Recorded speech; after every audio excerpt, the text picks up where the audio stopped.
And Wait, then so our country presentations are tomorrow? the first one starts tomorrow. And then we have a whole bunch moving forward.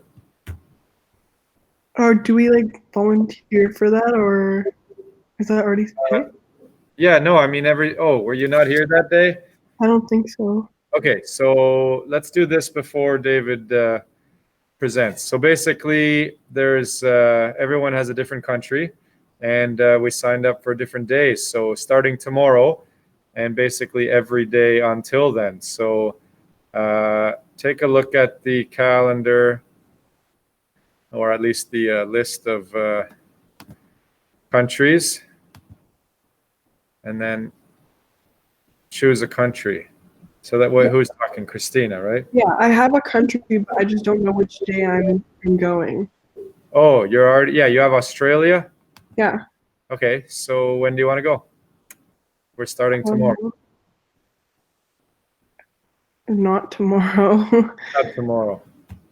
um, On on the 30th, we only have one.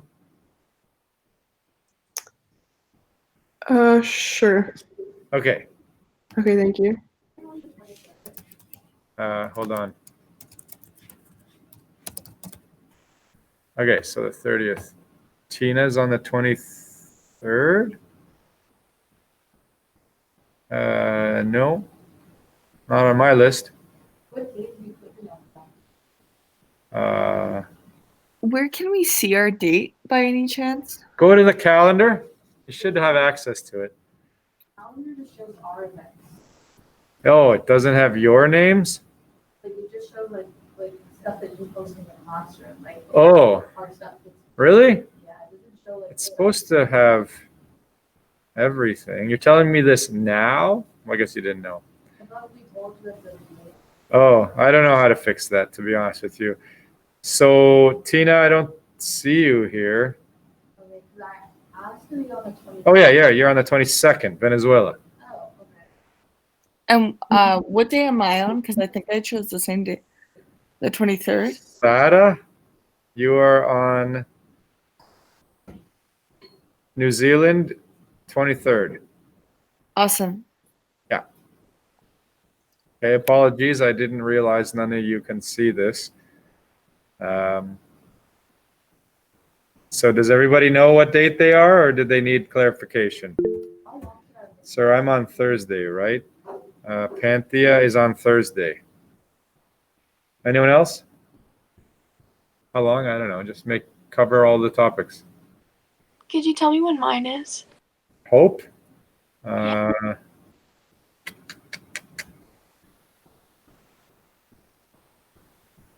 I don't see you, Hope. Because I remember saying Oh, it. yeah. No, Hope is no, never mind. Yeah, you remember saying what?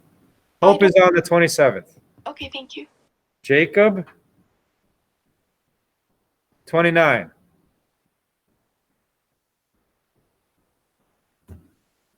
Anyone else? Sir, am I the 26th? Ryan Hushar is the 26th. Edwin Zhang is Edwin Greenland. You're on the 30th.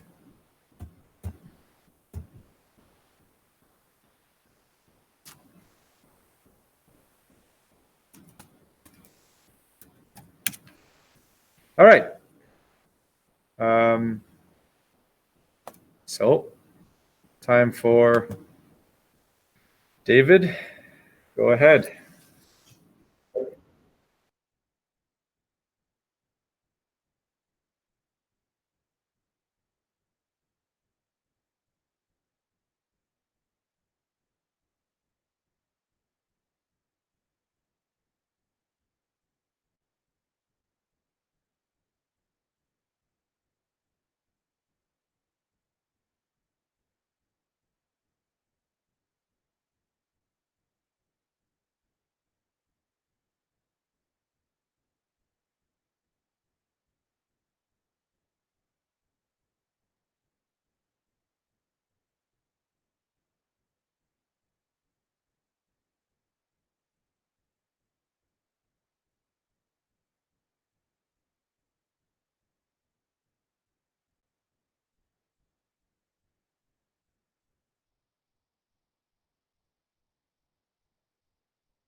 I think that they should recommend it and maybe like list reasons why they think it's bad or shouldn't be done, but I think they should let the people form their own opinions. I think I think when you're talking about, say, something like abortion compared to, drug use, it's very different because an elevated amount of drugs being taken by an individual has a consequently possibly a bad effect on the safety of society. That's why you can't just get drunk in public, and because of that, it can, because of the influence of alcohol and drugs, that's why there are regulations, because it's not about what you want to do with your body, it's about protecting those around you.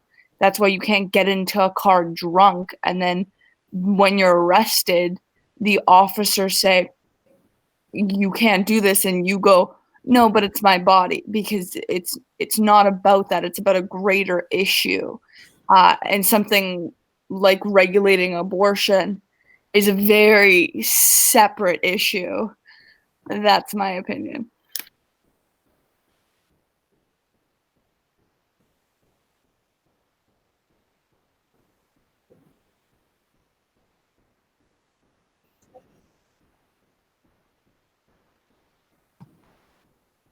But is that something you can genuinely, so let's hypothetically say you're locked into this room, you take a bunch of heroin, how will you then regulate you opening that door and going out in the public?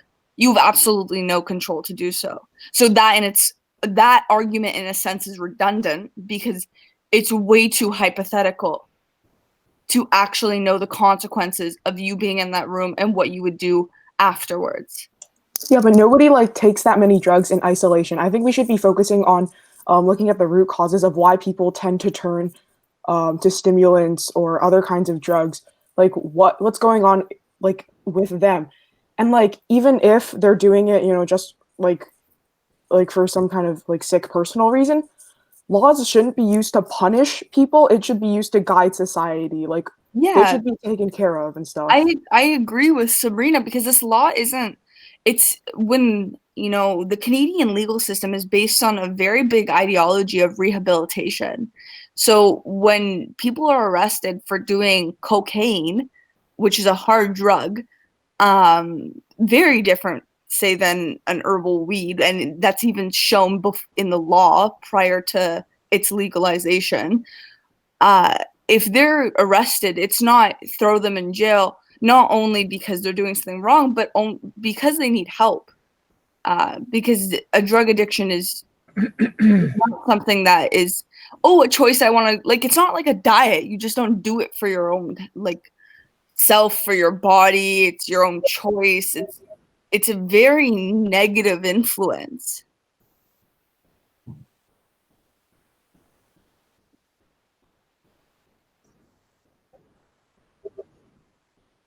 Well, I mean,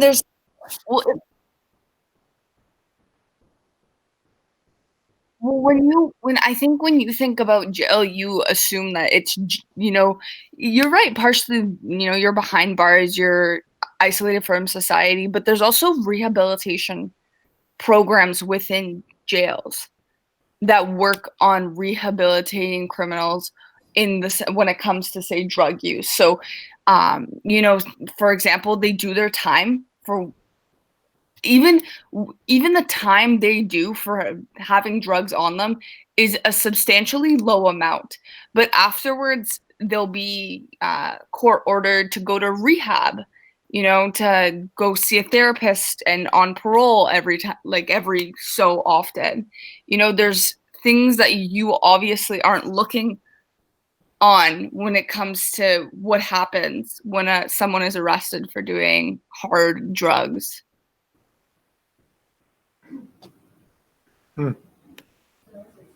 Yes, Dina, and say something. Turn your mic on. That, well, even though it's not as big of a jail sentence, you're probably going in for a few months, it still can greatly affect your future, because when you get out of jail, even if it was the most helpful experience, you're done with drugs from now on. Like, no one wants to hire you, and it's very hard to get your life back because no employer wants to have anyone with any kind of record. And so, and then like you would be forced to work like in a minimum wage job, and you're not able to like better yourself career wise. So like even though you're bettering yourself like health wise, you're not addicted to drugs anymore. There's no way you can build a future for yourself. And when you have something like that, it's very easy to fall back on drugs because when you feel like you're stuck in one place from one mistake and you're not moving anywhere, people tend to fall back on old habits.